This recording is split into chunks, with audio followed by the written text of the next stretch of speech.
ये बाबा गले फाड़ फाड़ करके चिल्ला रहा है। आपको याद होगा इस बाबा के बारे में कि एक बार इसने कहा था कि हिंदू राष्ट्र अगर नहीं बना भारत तो वो चुल्लू भर पानी में डूबकर मर जाएगा, समाधि ले लेगा, जल समाधि ले लेगा। लेकिन कैसी नौटंकी इसके ज़रिए की गई थी और उसके बाद फिर अपनी बात से पलट गया था। पहले आइए मैं इसकी पूरी जो है वीडियो सुनवाता हूँ। और जिस मुद्दे में मुसलमानों का कोई लेना देना नहीं है, तिरुपति बालाजी मंदिर के लड्डू में चर्बी की बात सामने आई है और अभी उस पर ये पूरा डिटेल में ये क्लियर नहीं हुआ है। हालांकि शुरुआती जांच में यही बात सामने आई है कि सुअर और गाय की चर्बी का इस्तेमाल किया गया है लड्डुओं को बनाने के लिए। लेकिन जैसा कि मैंने पहले भी एक वीडियो जारी कर आपको बताया था कि इसमें दूर दूर तक ना तो मुसलमान सप्लायर है किसी चीज़ का, किसी मटेरियल का, ना ही बनाने वाला वहाँ पर कोई मुसलमान है, ना ठेकेदार मुसलमान है। ये सारा कार्य हिंदुओं के ज़रिए किया जाता है। तो फिर मुसलमानों को बीच में क्यों लाया जा रहा है? पहले इस बाबा की बाइट सुनिए। साग के नाम से गोमांस खिलाया जा रहा है।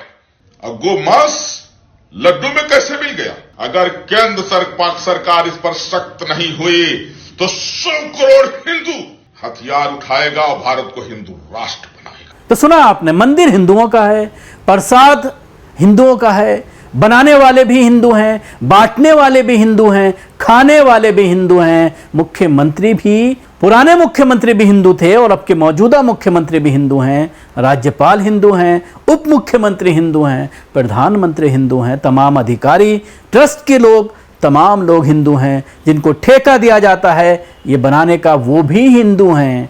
फिर इस जैसे जाहिल और अनपढ़ बाबा गला फाड़ फाड़ के चिल्ला करके किस तरह से मुसलमानों को इसमें बीच में ला रहे हैं जिसका कोई ताल्लुक नहीं है। एक और नफरती सांसद है जो कल से रवि किशन सुर्खियों में है। किस तरह से 4 बच्चे पैदा करने के बाद अपने बच्चों को पूरी तरह से सेटल कर दिया गया है। अपनी बेटी को जो है बॉलीवुड में इसने लॉन्च किया है, बॉलीवुड में वो काम कर रही है। लेकिन बाकी बच्चों को किस तरह से नफ़रत की तालीम दे रहा है, किस तरह से नफ़रत की शिक्षा दे रहा है। सुनिए रवि किशन की ये बाइट जो पूरी तरह से जिहालत पर मबनी है। शस्त्र भी चाहिए शास्त्र के साथ।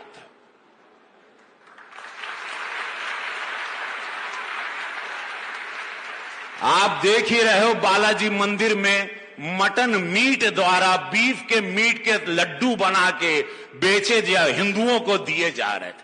क्या हो रहा है हिंदुओं के साथ ये सोचना चाहिए। मंदिर जो चला रहे थे जो हिंदू नहीं थे, और ये विषय आज पूरे विश्व में चर्चित है कि बीफ का मटन दिया जा रहा था लड्डू में। तो अब समय आ गया है कि शस्त्र और शास्त्र ओकरे साथ चले के हो। यह समय बा, यह पूज्य महाराज जी सिखावा ना। अगर ये बुलडोजर कहा ना तो उसके अंदर बहुत सारी बातें हैं।